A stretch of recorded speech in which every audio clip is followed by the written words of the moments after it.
Hola, pues otra vez estamos aquí. En esta ocasión vamos a ocuparnos de los siguientes de la lista de países más peligrosos para los cristianos. Ya hemos hecho uno con el primero de la lista, que es Corea del Norte. Entonces ahora nos toca Somalia, que ocupa el segundo lugar, que está situado en el Cuerno de África, con 18 millones y pico de habitantes, de los cuales solo el 1% son cristianos, y no es extraño, ya que en el artículo 2 de su constitución dice, abro comillas, el Islam es la religión oficial del Estado.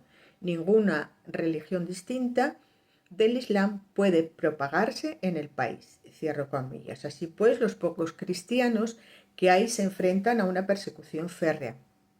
Los cristianos suelen vivir en zonas rurales donde son más vulnerables, pues en estos territorios los grupos extremistas como Al-Shabaab asesinan a líderes cristianos. El objetivo es eliminar la presencia cristiana en Somalia. No hay protección de las autoridades y los somalíes, son uno de los países más pobres y frágiles del mundo. Más de un tercio, 2 tercios, vive en extrema pobreza y tienen una tasa más alta de mortalidad infantil. Luego va Yemen, situado geográficamente en la península arábica, con casi 40 millones de habitantes. Los cristianos ahí son conversos que vienen del Islam y sufren persecución y ostracismo, ya que, por ejemplo, la ayuda humanitaria se reparte básicamente entre los islámicos. No es posible identificarse como cristiano, pues naces y ya eres musulmán. Ni puedes tener una iglesia, ni relacionarte con otros cristianos, pues todos se cuidan de revelar su fe. Sufriendo una guerra civil, la vida en Yemen es difícil para todos, pero mucho más para los cristianos. Además, la constitución oficial defiende la Sharia, ley islámica, y por lo tanto hay falta de libertad religiosa.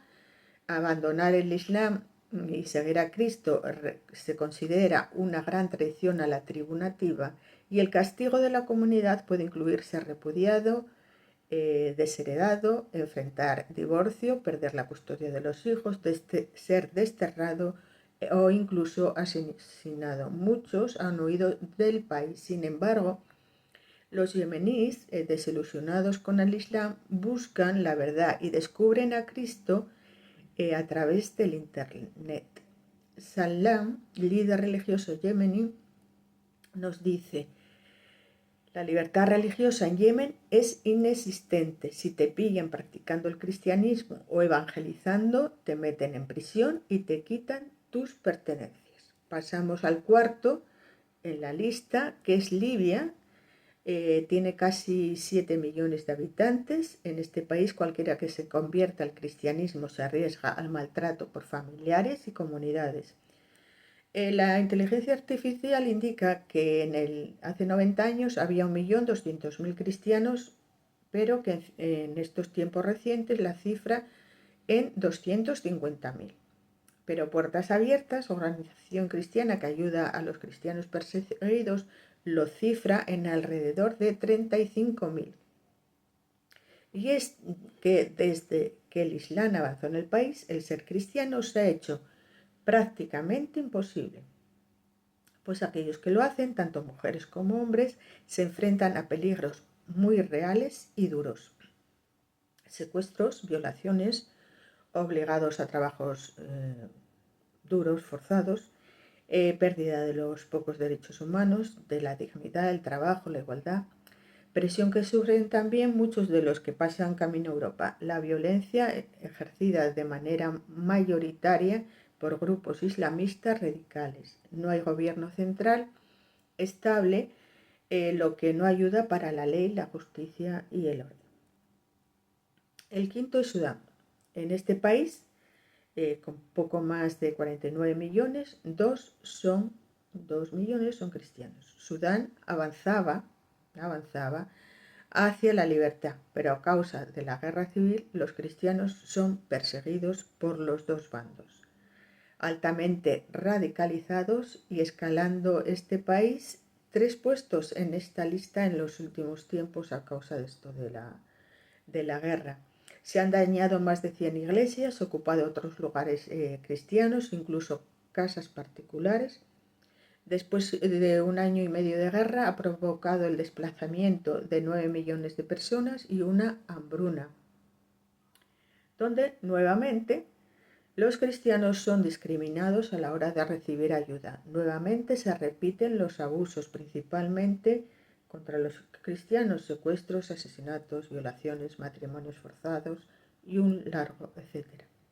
Pues bien, es terrible tener que describir estas situaciones, pero necesario. No se conoce, no se divulgan mucho en los medios de comunicación, ¿no?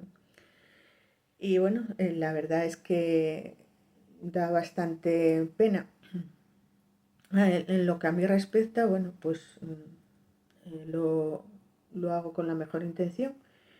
Y es verdad que yo misma ignoraba mucho de estas informaciones. Sabía, ¿no?, que miles de cristianos mueren al año por persecución religiosa, pero bueno, al indagar y saber un poco más los detalles, la verdad que bueno, te impacta, ¿no?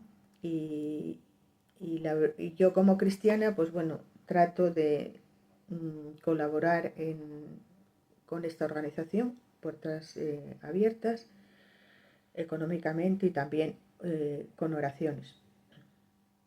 Y entonces, bueno, igual que ahora, los primeros cristianos también sufrieron eso mismo, brutalidades indescriptibles. Podemos pensar por qué Dios lo consiente, cómo no interviene en tantas cosas horribles que pasan en este mundo. Hay algunas respuestas, pero bueno, no es ahora, digamos, es muy extenso, ¿no? Pero simplemente diría que Él ha dicho que va a hacer justicia. También ha dicho que Dios es amor. También hay otros factores que por el momento nos deja actuar a nosotros, pero nos ha dado libertad y unos principios que a la vista está que los ignoramos, ¿no? Porque si hiciéramos como Dios dice, que es que tratemos a los demás como nos gustaría que nos trataran a nosotros, que nos amemos unos a otros, etcétera, pues el mundo sería muy diferente. Pero como vamos por nuestra cuenta, pues el mundo está como está. Y Él es amor, y lo mostró al enviar a Jesús con un propósito de morir en una muerte también cruel y sin haber hecho nada malo. Una de tantas injusticias que hay en el mundo fue también cómo asesinaron a Jesús. Pero bueno, Él lo hizo también de una manera voluntaria, para darnos la oportunidad de trascender a un mundo sin odio, sin violencia, sin orgullo, esto es, sin pecado. Promete que nos llevará allí después de la muerte, que todos experimentaremos sí o sí, y que cuando creemos en su sacrificio, que fue un pago por nosotros, pues Él nos promete la vida eterna. Dice en Romanos: mas Dios muestra su amor para con nosotros, que aun siendo pecadores, Cristo murió por nosotros. No lo merecíamos, somos pecadores, ya vemos lo que hacemos, pero Jesús, sabiendo eso, vino a pagar en nuestro lugar. Y Él también prometió que el que cree en Él tiene vida eterna.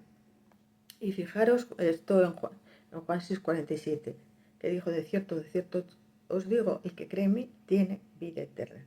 Y no dijo: el que es de esta otra o de otra religión, el que da dinero o el que hace obras.